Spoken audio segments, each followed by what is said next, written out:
नमस्कार मित्रांनो, हिंदी सिनेमातून प्रसिद्ध झालेला एका अभिनेत्याला सध्या काम मिळत नसल्यामुळे सर्वांसमोर हात जोडून कामाची भीक मागताना दिसत आहे। त्यामुळे तो अभिनेता आता चर्चेत आला आहे। तर कोण आहे तो अभिनेता, चला जाणून घेऊया।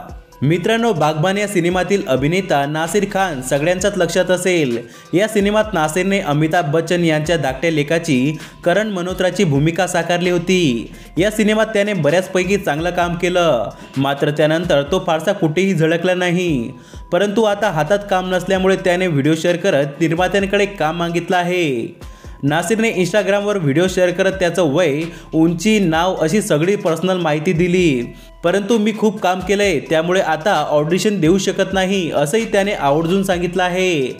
अभिनेता नासिर म्हणाला, जर तुम्हाला वाटत असेल की माझ्यात ती पात्रता आहे आणि मी एक चांगला अभिनेता आहे, तर प्लीज मला कॉल आणि मेसेज करा। मला तुमच्या सगळ्यांसोबत काम करायला नक्की आवडेल, असं म्हणत त्याने हा व्हिडिओ शेअर केला आहे। तर मित्रांनो, तुम्हाला नासिर खान हा अभिनेता आवडतो का? आम्हाला कमेंट करून नक्की सांगा।